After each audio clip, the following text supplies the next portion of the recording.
Tonight we're going to be hearing from Adrian and Sharon Stone behind me, and I'm going to hand over to Tony now just to give a bit more information around the workings of tonight, and I'll speak to you guys shortly. Hi everyone, I hope you have a great time and welcome again. We have some amazing guests, so I'd like to welcome you again to stage. Welcome to Coffs Harbour. Thank you for having us. Thank you. How do you find Coffs Harbour so far? First time loving it. Very pleasantly surprised about the vibrancy, not just of the startup community. We got the chance to meet a bunch of founders here tonight and earlier on today, but also just the general location. We knew really nothing about Coffs Harbour. Very glad we came, and I think we'll be back maybe just for a holiday next time. Fantastic. I think one of the reasons why we brought you here is to attract people like you to not only to visit but to move here as well. It's possible after what we saw. Excellent. Okay, now going back to why we're actually here for the real reason, we want to pick your brain and we want to understand how you became what you are now, and maybe you can share with us. It started when I was young. Oh, you mean from a business perspective, yes. And also where there was the impetus to leave the corporate world, and what triggered to become an entrepreneur. We are quite keen to know. Yeah, I'm not exactly sure because I remember I went to school, went to university. I got an IT degree, but that was like sort of coincidental and accidental. And I ended up working for IBM. And at that time in the 80s, when I worked for IBM, it was just the end of the punch card era. So we were using punch cards at university and big tape drives at the data center at IBM. But IBM was kind of like working for what I imagine Google or Facebook would be like today. It was actually cool, plus me. But the rest of it was really, really cool. And I remember thinking to myself as a young, first graduate hire, I couldn't imagine working for anybody else. There could be nobody else on the planet that's as good as working at IBM. And they gave me amazing opportunities, and I worked there for 10 years, but at about year 6, I suddenly got this entrepreneurial seizure. It was exactly like that. I just had this idea. I wanted to do my own thing. I don't know where it came from. It just hit me. And from that moment on, I was actually miserable at exactly the same place that I was so happy in. And I was thinking about what could I do to start my own business. And for 4 years, I couldn't think of anything that I thought, I could do, that I could start. It was just, we all know how hard it is to take that first step and to become an entrepreneur. And just after my 30th birthday, roughly, I think it was, I moved from IBM to IDB. Now, IDB, you may wonder what that is. That's in Dad's business. So I picked the most lame way possible to start going into business, was to join my father, who was the real entrepreneur, because at the age of 60, he just started a little finance company. But my father got unwell, and there were problems in the business that I wasn't aware of that were uncovered, and I ended up having to wind up the business after 2 years, and I restarted it on my own, and that's when I became a real entrepreneur.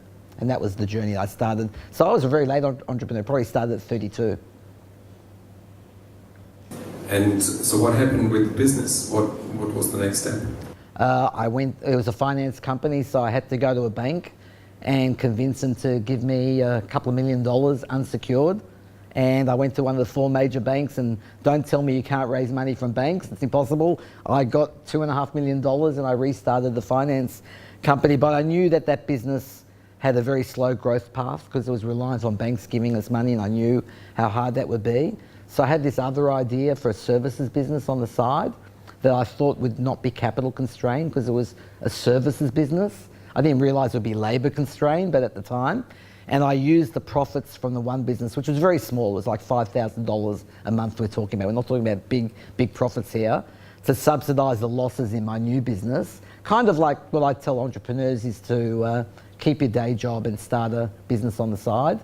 And just use, it forces you to start very small. And that's what I did. But my other business grew very large. And we eventually went to the USA with it and sold that business. And if I hadn't done that, we wouldn't be here today.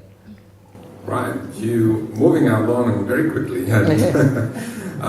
Maybe know more about what problem you were solving and what is actually the business about that you went to US and how you became...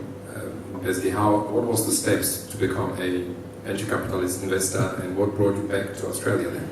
We want a really long story. Betting, guys. It was actually very, very funny and coincidental because today we were in the Innovation Centre and we didn't get a chance to meet them because they were off for the meeting, but I saw a sign on the door that said Hello Claims.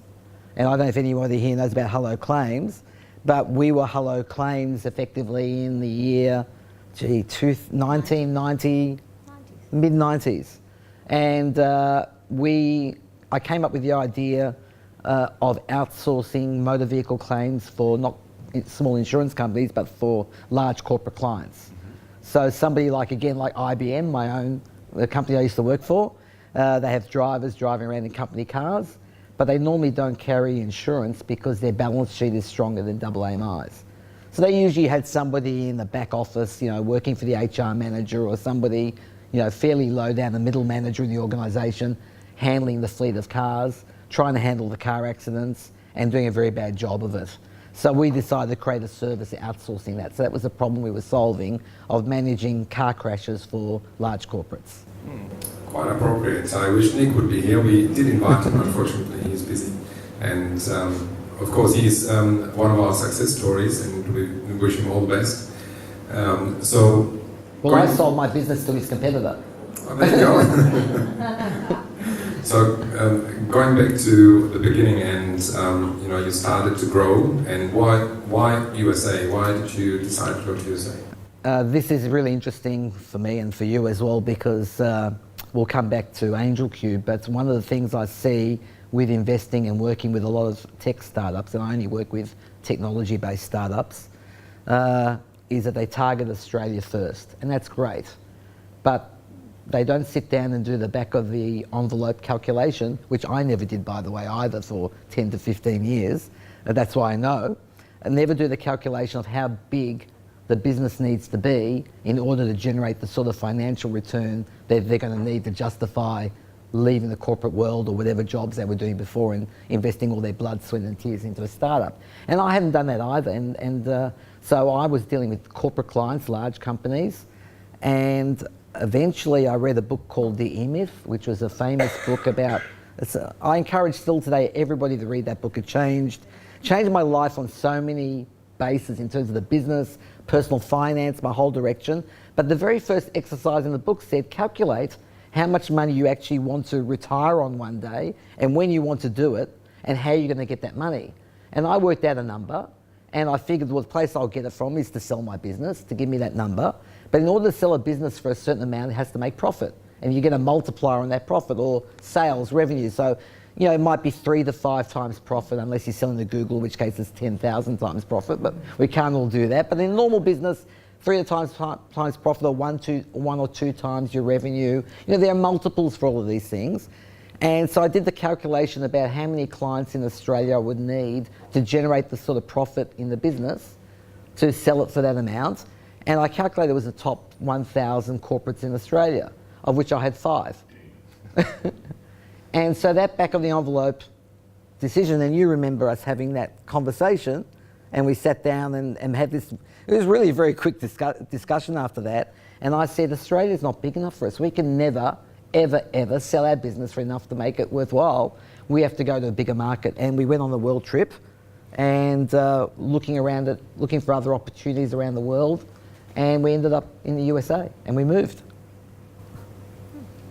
Wow. It was really quite a big... Yeah, I'd like to hand over the mic, and I'd like to ask Sharon, how did you find the move to US? How was it? You had 2 children? 2 kids, 7 and 9.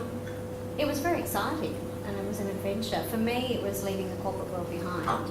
And for a long time, I was supporting us while Adrian was playing around with his new business idea. And it was really demanding having 2 kids and working in the corporate world. So I considered it a great opportunity to have a break from that and focus on the kids for a change, and give Adrian the opportunity to explore the future with his business. While you are at the corporate world and women, because this month, May, is actually the startup grind month of women, and it's one of the reasons why Sharon is here. We would like to understand better when mothers or women going through, had children and they're going back to the working world, there were some intriguing or some different ways how to explore the corporate world, or how to maybe share a job. And so maybe you can tell us about what strategies you had to go back into job. Right. Well, I was in project management in IT. Started out as a programmer and then moved into project management. And before the kids came along, I loved it. It was very easy for me. I could work long hours and I thrived. And then when I had the kids, I found it hard. I didn't feel that I was a good enough parent or a good enough employee, because I couldn't give 100% to either of them. So I actually managed to job share in the project management role, which had never been done in the industry that we were in at the time. And that was really good. It was a win-win. The other woman was a mum as well. And I think the corporation benefited from having two people who were very enthusiastic, worked hard. And when one of us went on leave, the other was there full time. So really they were getting two good employees for the price of one. And I think we changed the way our corporation viewed women in the workforce. That is quite intriguing, because we have quite a high number of part-time jobs or casual jobs. And also the 4-day work week is quite popular. Yes. To have the extra day per week, it's quite beneficial to many. So there could be one option to explore that also to local employees. Yes, that's right. And I think if you've got a happy employee, they'll give you 110%. So yeah, I think it's a win for everybody. Yeah. So back to US. Yes. How was it to be in the US, and did you miss Australia? Yes, definitely. But we were very lucky. We arrived in an area where people were very welcoming. I think being an Australian in the US at the time was a novelty, and people were very, very kind to us. And the kids thrived, and yeah, it was a really good experience. I loved it. Yeah. So going back to the kids while we are at it, your son is quite entrepreneurial, and I don't want to steal the light, but can you tell us the story when he was 12 years old? What did he do that was entrepreneurial? I really like the story. Well, my son started off selling free email addresses to people on eBay for $50 to $150. So in those days, it was interesting. I don't know where he came up with this idea from, but in those days when you wanted to sell something on eBay, they thought it was very prestigious to have, like if you want to sell PS3s, the first person to grab PS3, PlayStation, it shows you how old I am, something more modern I can think of, PlayStation 3 or Xbox, he grabbed that email address like PS3 or Xbox at gmail.com and then would advertise it for free, and then advertise, I don't know how he found customers, but he sold them. That's a great story. And then I said to my husband, you know, he was 12 or Yeah. 11, I'm not so happy. Adam's making money, he should be out mowing lawns. He's finding it too easy to make money, so, you know, he proved me wrong, actually. Yeah. So it went from that to something much more ethical, to start selling weapons of mass destruction online. So there's these things which are actually illegal in Australia, but they are legal in the USA, called airsoft guns. So they're the plastic guns with little orange tips on them that shoot these tiny little pellets, which they get in your eye, they'll blind you, but they're legal in the US. And he turned our basement, because every house in America has a basement, into not just a rifle range for these things, but into a warehouse for storage. And he bought and sold these things to his friends at school and on eBay, and became quite a decent seller. I mean, when I say seller, he was making maybe $50 to $100 a week as a 13-year-old, which is not bad. That was in the USA. And then he moved from that to selling Bose headsets, but refurbished Bose headsets. So when we moved back to Australia, I'd sold my business, we came back, I became his mail boy. Every day, I would go to the post office with a Bose headset in a box, pack it for him, and send it, and I felt so great, because this is my son's business, and I'm helping. But he got booed off. He should come and tell you his own story. Did he pay you? No, of course not. He may have said thank you once. He's very opportunistic, I like it. Yeah. So going back, so you sold the business and moved back to Melbourne. Yeah. And so what did you do then? What happened then? So just just the first thing is in terms of, we jumped a little bit in terms of selling the business. My business was very heavily reliant on corporate clients. So one of our clients was a very large global leasing company. So when we had 5 clients, we eventually realised it was very slow. So I looked for somebody else that had the same clients that we wanted to have, and that was the car leasing industry. So we had a client who we told them they were 40% of our business. They believed they were 50% of our business, but they were actually 70% of our business, which is a pretty dangerous situation to be in. So when we went to the USA, we did a joint venture with their US office. That's how we got into the USA. But my figuring was this: if you can get a contract, a joint venture or a large client, you can lose one. And it hurts much more to lose something than not have it in the first place. So the minute we signed that contract, I looked for an acquirer. And that's when I went to the UK and found the company that eventually acquired us. So these things all happened very quickly and very parallel. It's not common to do that you start a business in a new country and then look for someone to buy it straight away, but we did. And we sold it within, I think, roughly 18 months of arriving. And I stayed on under contract with them for another 18 months, and then I was free to come, we were free and we decided to come back to Australia. I pretty much didn't do anything for the first couple of years. I effectively retired, I think 48 years old in the US, and then here for a couple of years. But one of the things on my life plan, again from the book The E-Myth, encourages you to do that, was I wanted to be a venture capitalist. I had no idea what a venture capitalist meant. I didn't know it meant borrowing money from some people and giving it to other people. I just thought it meant angel investor. So I wanted to invest in businesses, but I kind of didn't want to lose a lot of money doing it. So I figured that investing in internet startups can't cost you as much as investing in real businesses.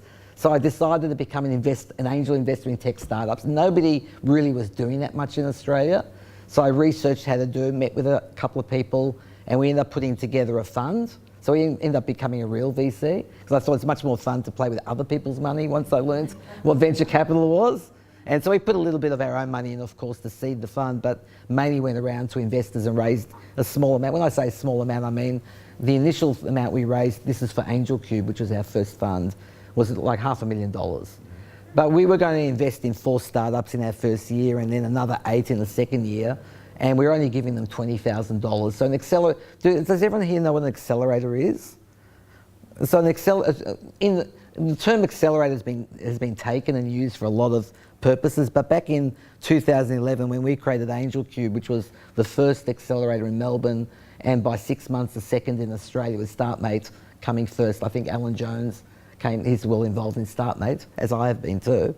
Those accelerators, which were pioneered by Y Combinator and 500 startups in the USA, the idea is that there's kind of 3 elements.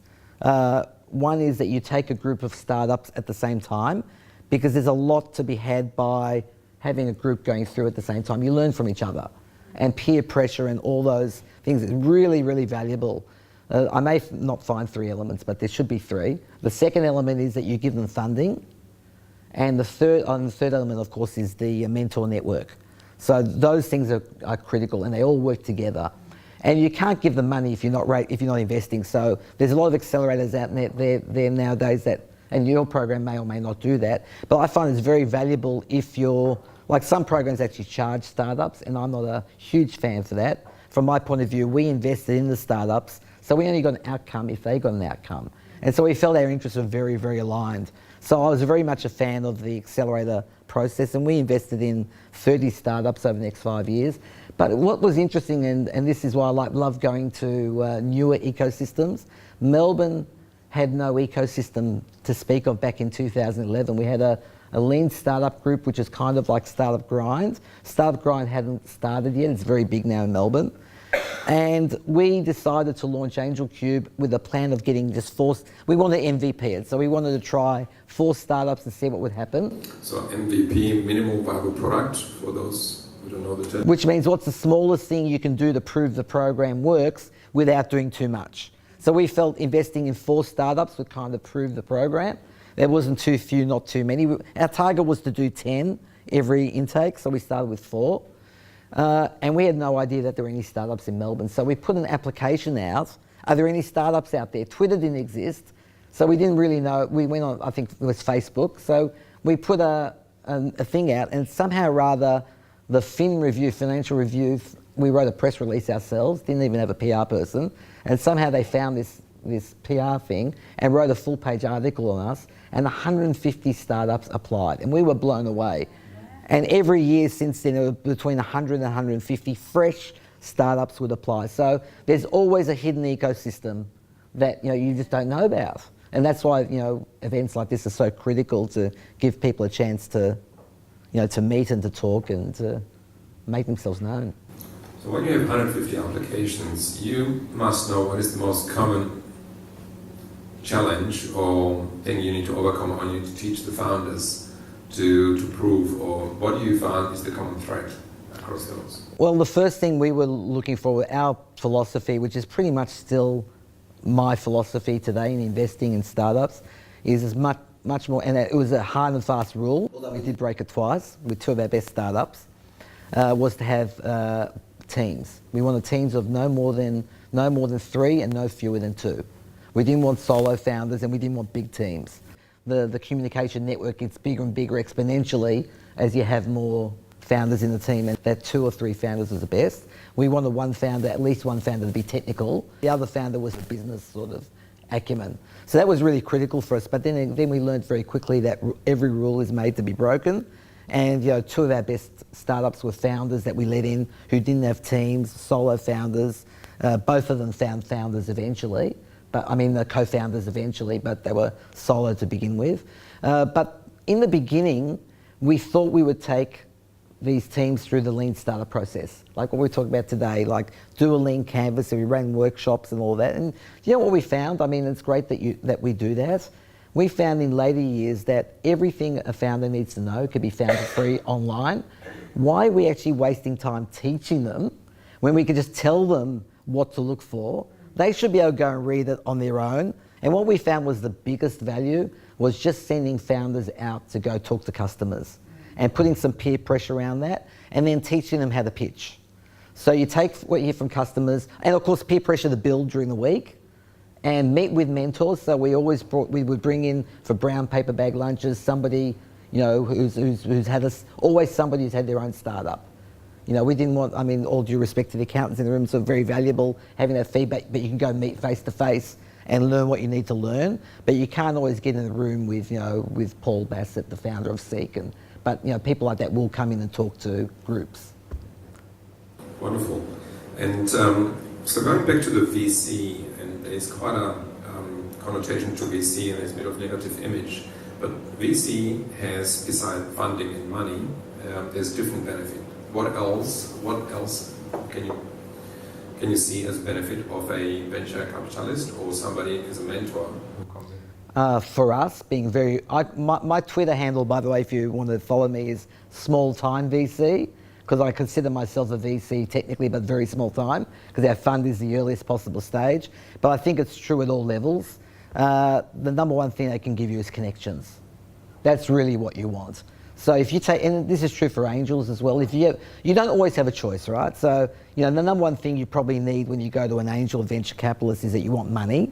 And you don't always have the luxury of choice. So if somebody gives you money, you're going to grab it. But if you have the choice of where you get the money from, you always want to get it from somebody who can give you connections, is my number one. And number 2 is who can give you advice.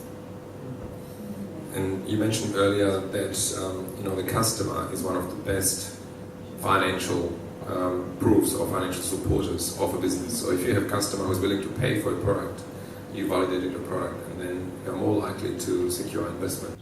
Yeah, well, so people think that, venture capital is the end point. It's not. Venture capital is just a tool. So there's a very strong now sort of bifurcation in the road, a fork, if you like, on people who think that startups, and I'm talking about high growth tech businesses generally. That's the space I play in. And if you don't have a high growth textile business, then that's not where I'm investing.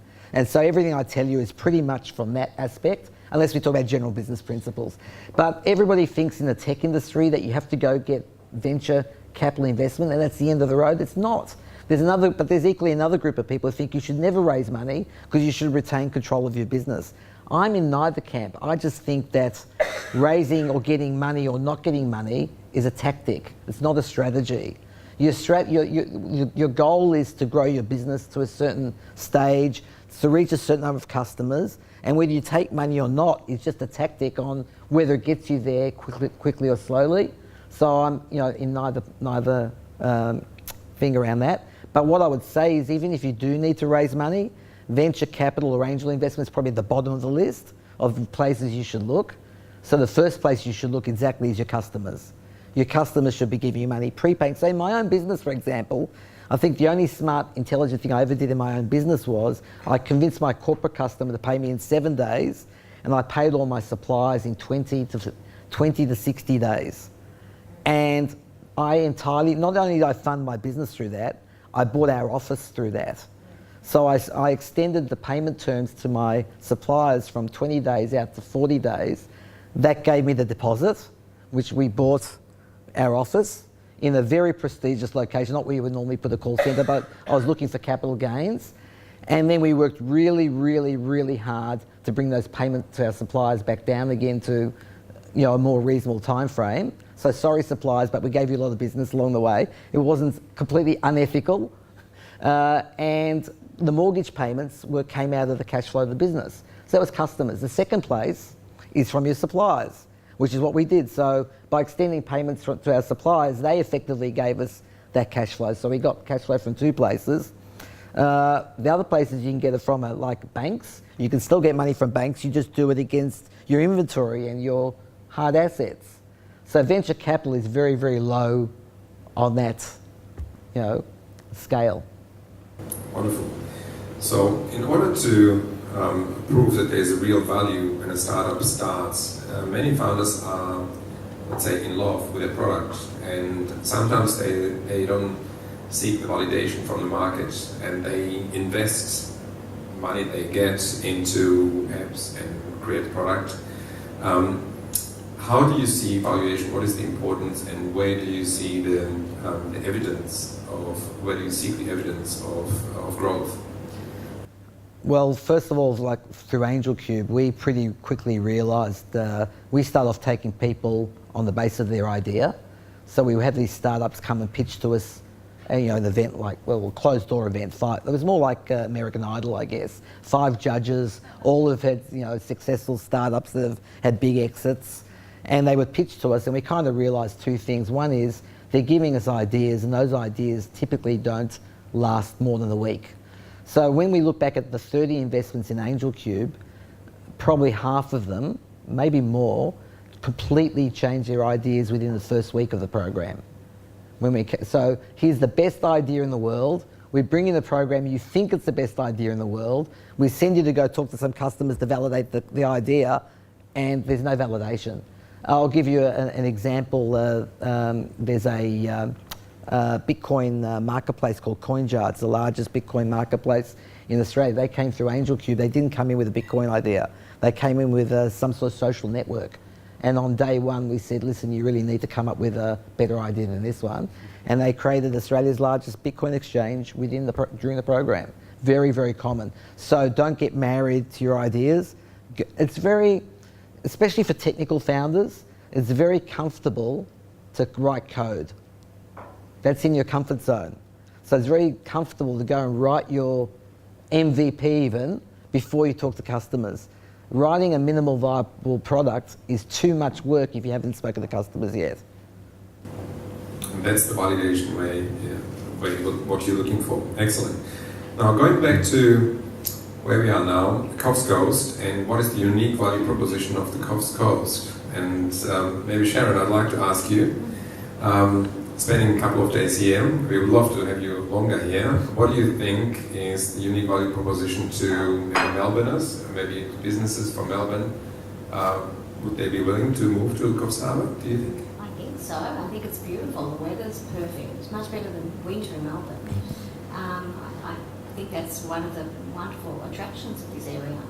And it seems that people are very friendly, and it feels like a lovely community. So I think if you could propose all of that to people in Melbourne, then you could encourage them. Well, I hope you get that with you and share with your friends. But what is missing? What are we missing from a business or startup point of view, Adrian, Is there a gap that we need to address from your point of view? We were chatting about that before. It might be in terms of maybe activating the local investor community. People don't start off as angel investors. They usually start off as successful entrepreneurs, and in fact, entrepreneurs make the best angel investors. They don't have to come out of. I mean, Silicon Valley is unique. So we all hear about the Silicon Valley stories, but Silicon Valley is not the only centre of growth in the USA. I mean, look at Boulder, Colorado. You went to Boulder, Colorado.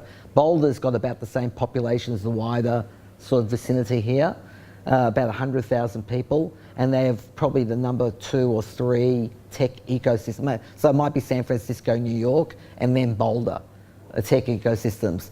What they've managed to do is they managed to activate the local community. And what's interesting is Brad Feld, who runs Techstars out, which began in Boulder, one of the world's biggest accelerators, he wrote a book about it, and he says that, and thanks by the way to the government, local government for supporting the ecosystem, so critical, really critical, but the ecosystem is actually built by entrepreneurs. That's the critical thing. So it's you guys who actually build this ecosystem. So you've got government support, you've got local entrepreneurs. The next thing might be activating people who've made money in the area. Maybe it's old money, maybe it's new money, maybe it's the children or grandchildren of the old money who are interested in startups, interested in technology, and it's not a really big thing for them to do financially compared to their assets to invest in startups. It doesn't take a lot of money to generate some amazing outcomes. So that's probably the next step and the thing to do. In thinking about young generation, and we have one of the highest youth unemployment rates in New South Wales, or the highest, and looking at education and inspiring kids, we have some amazing programs already happening, but not enough. What do you think we need to do more for our young entrepreneurs? Well, you're a school teacher. Do you have any ideas? Well, I think that they should be teaching coding at school. I think that's essential. And you can encourage kids to come up with business ideas, and that can be the subject that they're studying. You learn coding? I learned coding, yes, but that was as a postgraduate after teaching. Yeah. But I think that would be really useful. If you had a high school that taught computer programming and the kids excelled in that, then that would attract more people to the area. Yeah, I agree with that. I think coding is really critical, and this applies to kids in school or young youth who are unemployed. Why not start a side hustle? Try and start a business. That's what my son taught me. Watching him start these businesses at 12, 13, there's no barriers, and this is the thing. There's a lot of fear involved in starting your first business. I had no idea how to start my first business. I thought about it for 4 years, took the easy way out, joined my dad's business, fell on my face and became a real entrepreneur, picking myself up. But if we encourage young people, whether they're in school or out of school, to try and start something, it's irrelevant whether it succeeds or fails. What you learn from starting your first business is you learn how to start a business, and you learn how not to be scared, to get over your fear. So your second, third or fourth one is very easy. What Dave McClure from 500 Startups told me, we brought him out to Australia for this other organisation that I run. He said that typically he finds that the best founders have done about 3 startups before they actually succeed in one, which is interesting. So thinking about the young generation, and let's say finish HSC, or if you imagine yourself if you were 18 again, what advice would you give yourself? What would you do? Would you go to university? Would you start a startup? Would you do a gap year? What would you do? Maybe your son has done something similar. What advice would you give to 18-year-old? Son. That's funny because our son was doing commerce law, and he got into this 500 Startups program in San Francisco. And within weeks, he said, "I'm leaving and I'm going to study." And I'm thinking, well, I really think he should have an education. That's important to me, because if his business fails, at least he'll have an education. Anyway, he had visa issues in the States and came back and finished his commerce degree. So I quietly think that, people in the embassy must have known that his mother wanted him to get married. I don't think that his education has gone to waste. I think it's useful in the business that he runs. So I'm of the camp that you should be studying as well as pursuing an interest that may be a business. I don't think they're mutually exclusive. Yeah. Yeah, I agree. I definitely would have had my time over. I probably would have learnt coding maybe earlier, although I guess I did a computer science degree, so in theory I can code, though I never did. And I would have started something on the side just to get over that. And I would have become an entrepreneur of some sort at 18, not wait until 32, and who knows what would have happened. I guess we'd be here talking today again, eventually. Excellent. Thank you so much, and it's a pleasure to have you here. Now I'd like to open the audience for questions, and I'm sure there are some burning questions somebody might have. Thanks. So you mentioned customer validation. What are your golden questions that help to actually get validation for customers? Yeah, that's a really good question, because people get hung up on, writing questionnaires and trying to work out what to ask. And the very first thing I think that entrepreneurs should ask their customers is very openly questions like, when thinking about this general area, what do you think of, or what concerns you, or do you have any problems? So, for example, for you, I know you're doing a professional development marketplace. This is Kylie, we met earlier. And, I would just talk to people on both sides. So when you have a marketplace, which means a platform that connects buyers and sellers, or providers and users, you've got to validate both sides. And you just ask an open-ended question when thinking about your professional development, what concerns you? And if they don't raise, questions around, if what you're doing isn't their top 3 problem that comes out of their mouth unprompted, you probably don't have a business, because you're not going to get mind share of these people on both sides. So really, it's almost like no question. You want them just to say, oh, goodness gracious, I really need some. In fact, I wouldn't even start with professional development. I'd say, in your job, what concerns you? And see if they say my professional development or not. If they don't, then you've probably got an issue. Adrian, I've got a question for you. Just with regards to you getting over the US, had you already got the startup in mind when you went to the US? Were you already operating, and then your goal was to hit a particular number, and could you just maybe talk us through that step of choosing to get to the US, please? So was my existing business. So I'd run my business in Australia for maybe 10, I don't know how many years, 5, 8 years, something like that. And that's when I did the numbers. And after reading the E-Myth book, I realised I had to do 2 things. I had to systemize the business and write better software for the business. So I had effectively what I call a franchise prototype for my business. Means I did exactly what the book says. So the E-Myth book says you should run, even if you're only ever going to have one business, you should build it and run it as though you're going to have 1,000 identical copies. It forces you to systemize everything you do. And I met somebody whose business, I don't know if they're here tonight, is about helping you write those manuals. I'm fascinated to talk to that person again. So I wrote a manual. I got all my staff bought in. It became part of our culture, document everything we did in the business. It's not complicated, it's not difficult, but we made it part of everybody's job description to document and come up with new processes, better ways, and it really helped our culture. And 2, we had this amazing internet software that we developed. Now you got to realise this is 19 years ago. This was like the first internet-based end-to-end motor vehicle claim system in existence, probably in the world. And we didn't know what we were building, just built it for ourselves. And when I realised Australia was too small, the idea was to go and take that business to the US, but I didn't want to start from scratch, because I knew finding customers would take a long time. I didn't know anything about venture capital, about raising money. So I thought I would look for somebody who already had my customers, like a car leasing company, and offer a joint venture. I would say, let's offer this additional service as a white label to your customers, and we'll share in the business. And we did that in New Zealand, and then we did it in the USA.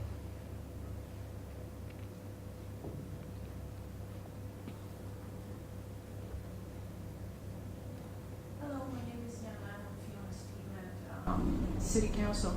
Talking about education before, and it seems that it's either or, business or education. I was wondering how you feel about education complementing business. Can a business be successful?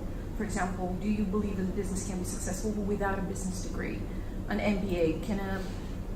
Is someone going to reach a point where the business is growing and they would need a degree, or they can be successful just as successful without one? Two schools of thought on that, and one school of thought says that starting a business is probably the best way to do an entrepreneurship MBA. I'm kind of that. Look, I came out of traditional corporate, so I was doing exactly MBA type of stuff at IBM. I was a consultant at IBM. We consulted customers not on IT issues. We consulted them on how to run their IT department as a business within the business. So I was kind of in that pathway until I got my entrepreneurial seizure, threw my suits away, became a small business person. And for me, and this is my own personal point of view, I believe that business or small business startups is learning by doing. You can learn some of the skills you need to learn. Of course, you can learn how to write a spreadsheet, you can learn how to do a bit of bookkeeping, you can learn all the little skills involved, but you can't learn how to do a startup by doing an entrepreneurship course. You've got to get out there and do one, or two, or three. That's my personal view. And I hope you're not running an MBA program here, though. Just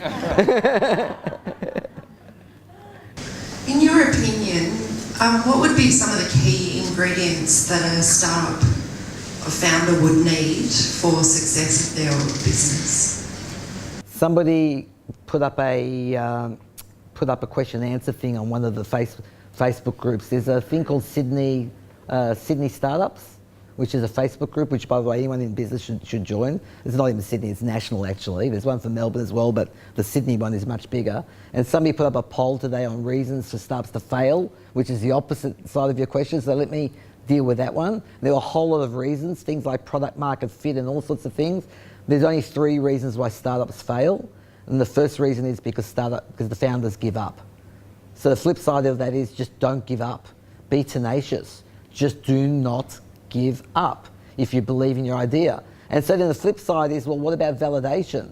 So that was the third thing, is product market fit. Well, founders who believe in an idea don't give up. What they do is they talk to customers, find a problem, and go try and solve that problem. Keep iterating on that until they find a problem they can solve. So they're not mutually exclusive. So that's 2 out of the 3. So founders who succeed don't give up, and they talk to clients, iterate till they find a problem that clients want them to solve. And what's the proof of that? Clients will pay you. That's not the idea in their head, it's the idea that customers want and will pay you for. And the third one, the one in between those 2, is don't run out of cash. So startups don't fail until they run out of cash. The day you run out of cash is the day you fail. So those 3 things are failure points. The flip side of those are the success points. That's it. There's no other secret. Be tenacious, don't run out of cash, and talk to customers. Really listen to them. In terms of fostering a healthy startup ecosystem here locally, you did mention that probably the next step is to encourage investors to join the party. What does it actually look like?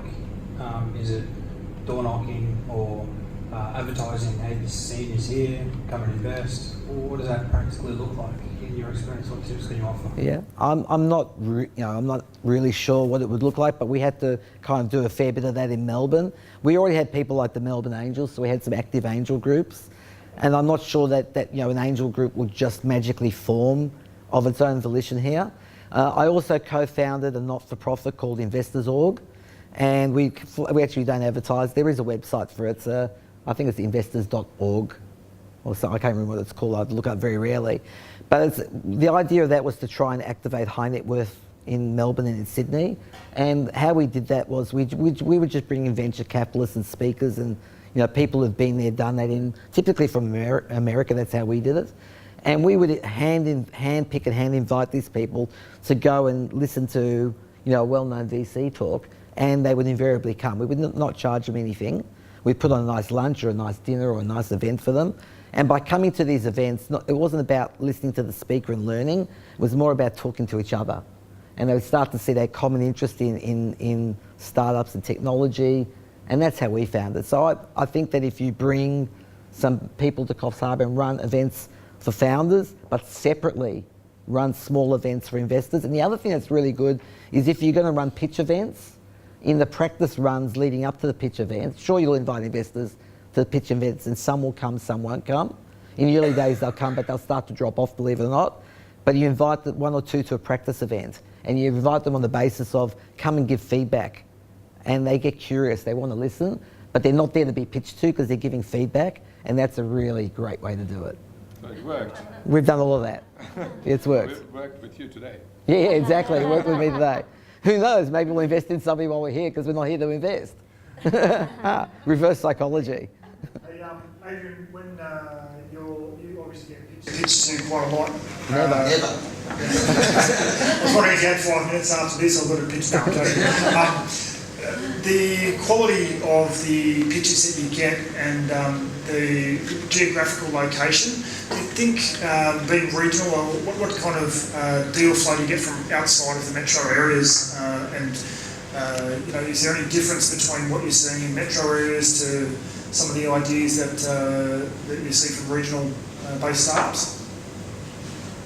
Well, there are obviously some differences that you tend to see. Like regional startups will tend to solve regional problems, which may be very different to metro. So when I go to new ecosystems, like I've been to Tasmania, I've been here, I've been to Cambodia, Vietnam. One thing you tend to find is at startup events you find a mix of small businesses to startups, whereas in Melbourne and Sydney now at startup events you just find tech startups. So there's that, obviously. Like we have somebody doing honey here, but he's also doing some very high-tech ozone stuff and technology stuff. So you tend to find that mixed in regional areas. But I'll tell you the biggest thing from an investor's point of view, it's a numbers game. So the more startups you meet with, the more chance you are going to find that one that's going to be amazing. They can come from anywhere. There's no roadblock that says a regional area or a city area, but it's just the numbers. So if you only got 30 startups coming to an event, the chances are there's not one unicorn in the room. You need about 200 supposedly to have a unicorn, or 2,000, whatever the number is. So in metro areas you're more likely to get those sort of numbers, if that makes some sense. But it doesn't mean that the metro ones and the regional ones can't cross-pollinate. It's not that far to go to Sydney from here, or even to Queensland, to Brisbane, and go pitch at events over there. Melbourne. Or to Melbourne. You should do it, yes.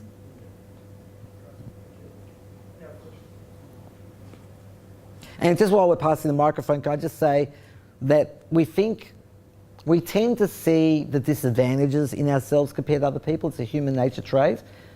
I find regions tend to do the same thing.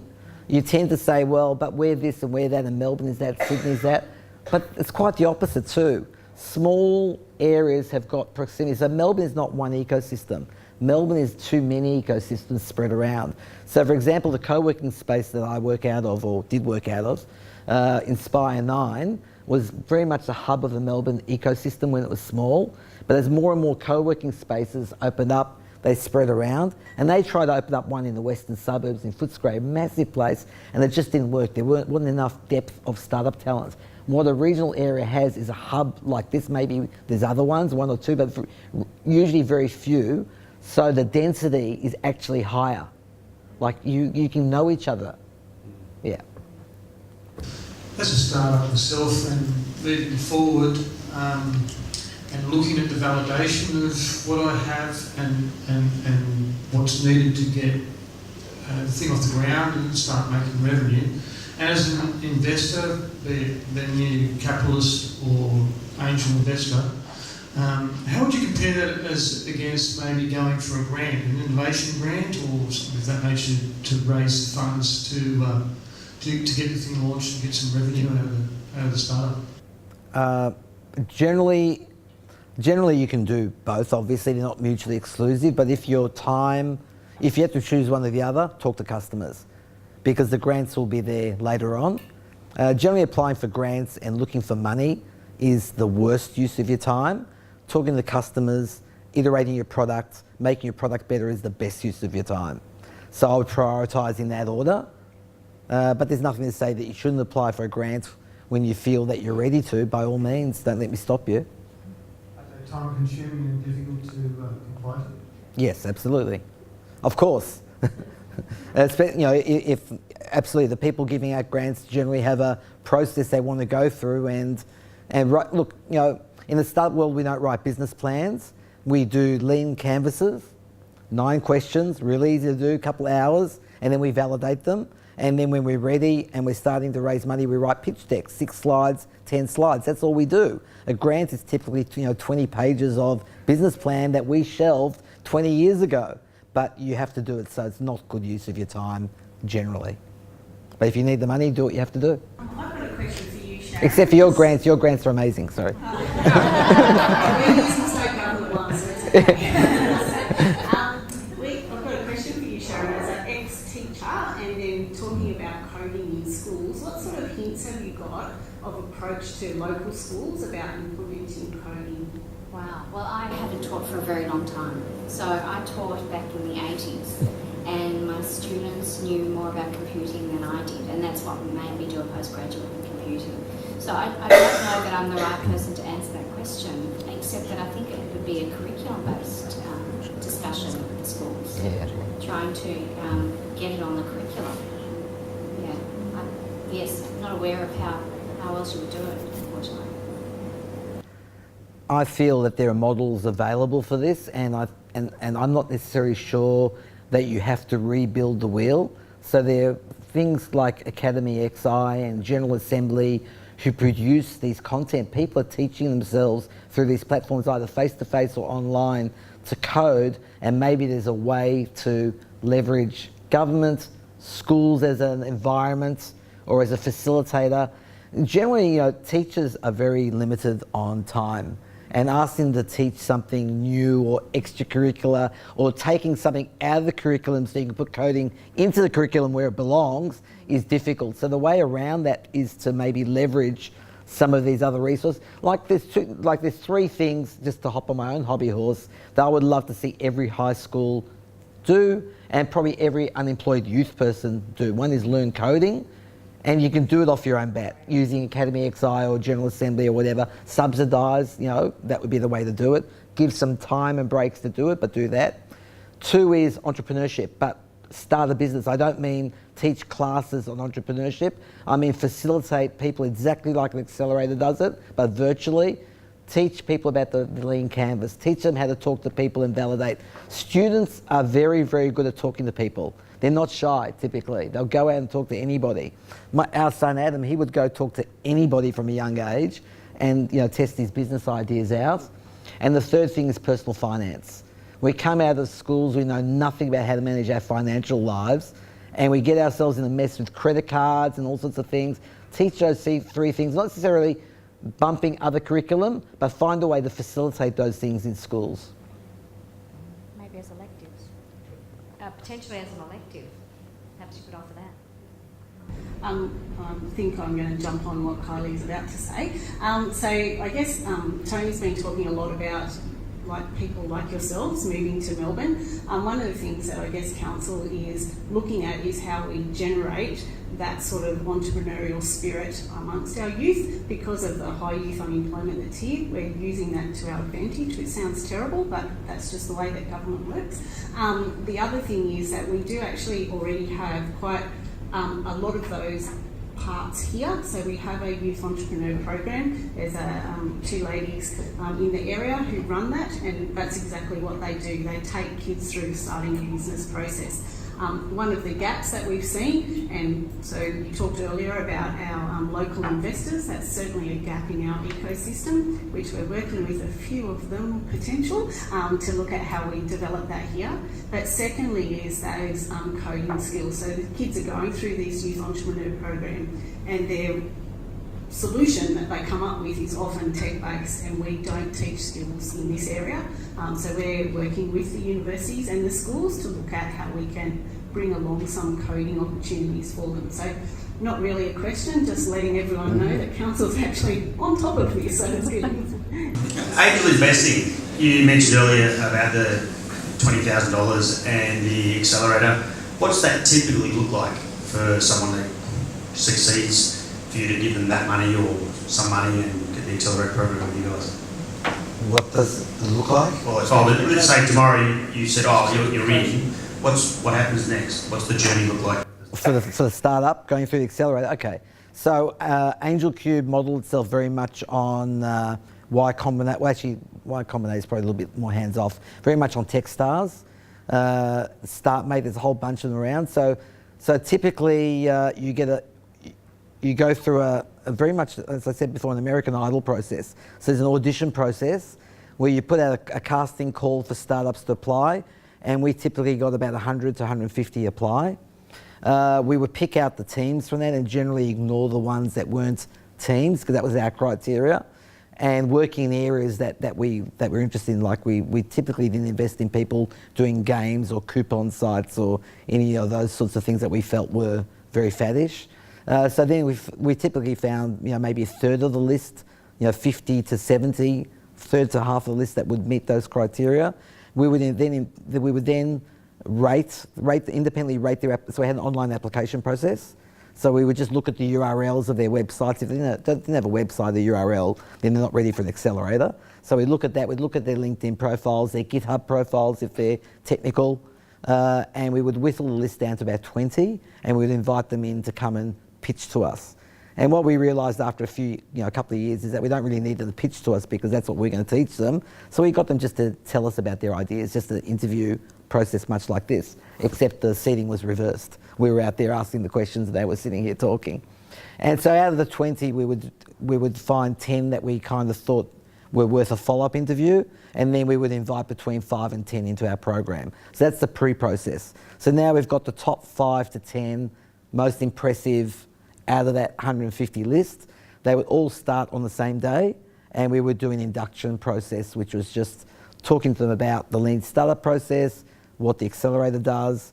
We would then take them through a 3-month process where they would usually work in the same location, like in our innovation hub effectively.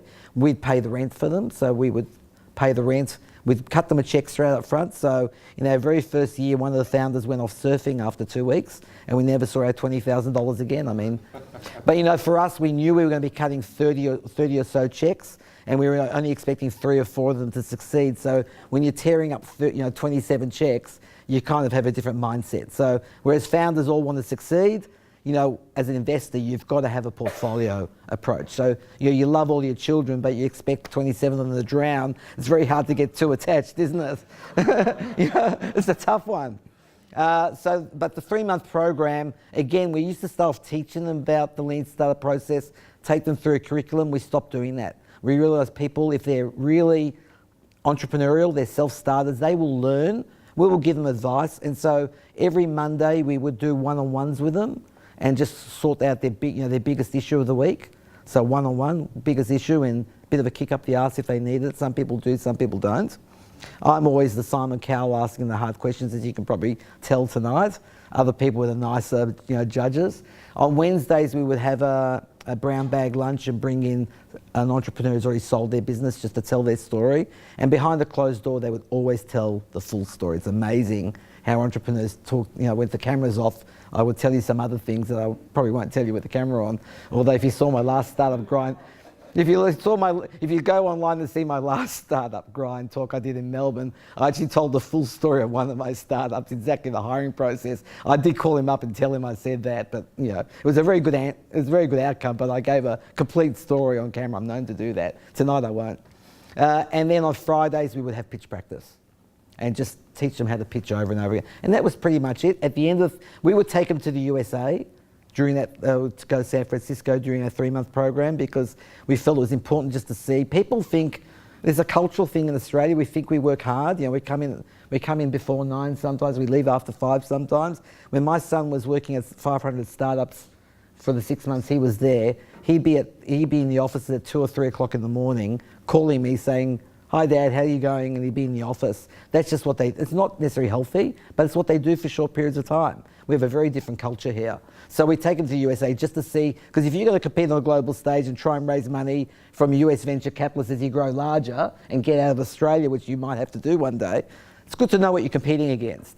And then we would bring them back and we put on a demo day, which was, get a bunch of, and this is something you guys could do, get a bunch of startups to pitch and invite a bunch of investors in. It's a rock concert. just with startups talking rather than bands. So it's 3 months, was it? 3 months. 3 months accelerator? Yeah. And you guys take a share of that? Yeah. Company? Yeah, in those days it was $20,000 for 10%. In our last year we doubled the amount and lowered our equity, so we gave them $40,000 for 8%. And now you can go to accelerators, they'll give you $150,000 for 7%. That was irrelevant. It was about the benefit they got through the program. Could you speak a little bit more into your hard and fast rule of not accepting solo founders and preferring teams, and why that is? Well, first of all, every rule is made to be broken, as I said before, but when you're doing a tech startup in particular, you're trying to move very, very fast, and you try and build and break things and talk to customers. It's just very difficult for one person to do it. Having said that, I was a solo founder, so my whole career has been solo founder. You know, Sharon's been my co-founder, but she never worked in the business. She supported the family and was the income earner until we went to the USA. So really, you know, it's on my own, it's a very, very tough road. The positive side of being a solo founder is when you sell, you've got no one to share the proceeds with. Also, I never raised money, so I never had anybody to share the proceeds on that side. But very small chance outcome of getting the success, much higher chance of failure if you don't have somebody to share the load with. Would you say that it's also quite hard to find a technical and a business-minded founder?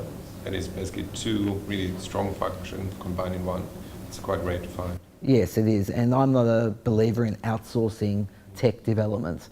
I feel that the core competency of a tech startup is technology, and if you're not developing your own technology, for instance, our business would not have succeeded if we didn't do one thing, and that was hire our own internal tech team back in the year 2000.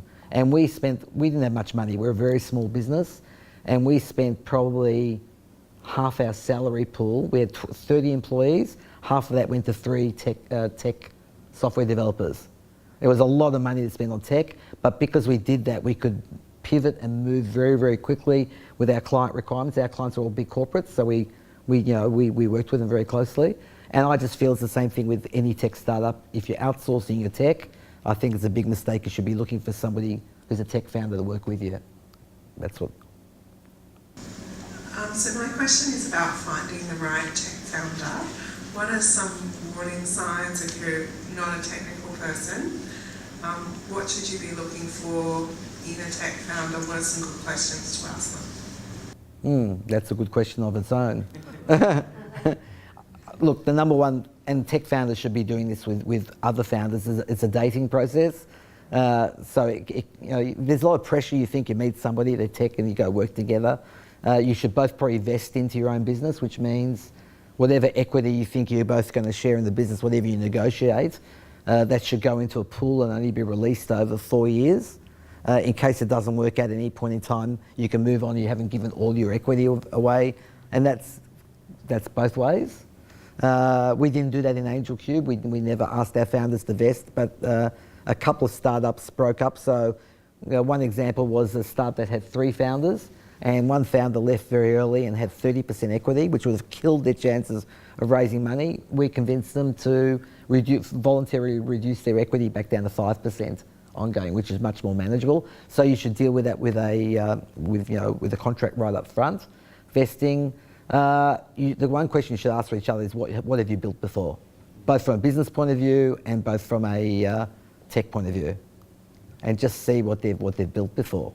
There must be some footprint somewhere, and if they haven't, they must have something these days in a GitHub repository. Find somebody that you know who is tech that you trust. Go again and look at the code and tell you if they've done anything good. Today we talked about the difference between a startup and a business, and also about the scalability. And many of our guests have existing businesses, and they're looking at changing in a way that they can grow faster. So maybe tell us briefly the difference between a business and a startup, and a strategy to go from a service to a product-based type of business. Okay. All right, let's deal with the second one first. I think every business that's a service should productize, because you can't scale yourself, and almost every business that's a product should servitize.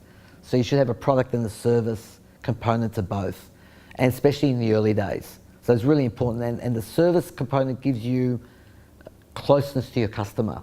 You can't run a service without being close to your end customer and talk to them and add value. In fact, with a software as a service, but as you grow larger, particularly like for a software type business, there are rules of thumb that, like the service component should be less than 25% of your revenue as you grow larger. But in the early days, I think either way. The second thing is, what's the difference between a business and a startup? I think the term startup is a terrible name because it implies you're starting something up. Well, every business starts from somewhere. To me, I'll use Paul Graham's from Y Combinator's, his idea, which is startup is all about growth, fast growth. And I've been in both. My business was a small business until I realised it could never produce the outcome I wanted in my life, and it became a startup where you look for ways to grow it very quickly. And obviously, it's only when we launched that growth path and went to the USA and did joint ventures and those things, that was active strategy to turn our small business into a startup, that we succeeded. I wrote a blog post about this. It's what to do if you have an ATM business. And by an ATM business, I mean you've got a small business that's on a smallish growth path. And your revenue line tends to either do this, or sort of this. And my view on that is, it's like what they call lifestyle businesses. People say, a lifestyle business is bad. It's not bad, but everything has an end. Customers change, markets change, legislation changes, and just because you're doing something today as a service doesn't mean in 3, 4, 5 years' time you'll do it. And so there's no more security in a small business than there is in a job where you can get laid off at any point in time. So you've got some freedom, but you don't have future. So you have to think about, in my job, what do I do if I get laid off? And in a small business, what do I do if the business shuts down?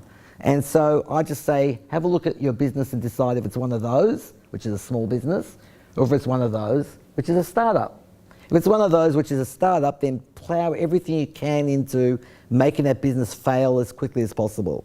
Sounds counterintuitive, but it forces you either go up that growth curve or do that. Now, if you can do that really quickly, well, you can do that again really quickly, and then do that maybe in the time it took you to do that in your small business. So you're no worse off, but you could have had that massive outcome at any one of those 3 points. You had 3 bites of that cherry in the time that you only had 1 bite in that. Not everyone's got the luxury of doing that. So what I suggest is this. If you run one of those, you just put all your effort into doing it as quickly as possible. If you've got one of those, one of 2 things. One is see if you can start something on the side that could become one of those. So maybe it's a service business, but create a product business, maybe related, and launch that, and then wind down your service business as this starts to take off to give its full capacity. Or if you've truly got one of these that can never do one of those, then it's an ATM, a cash machine. Don't take that cash out and spend it.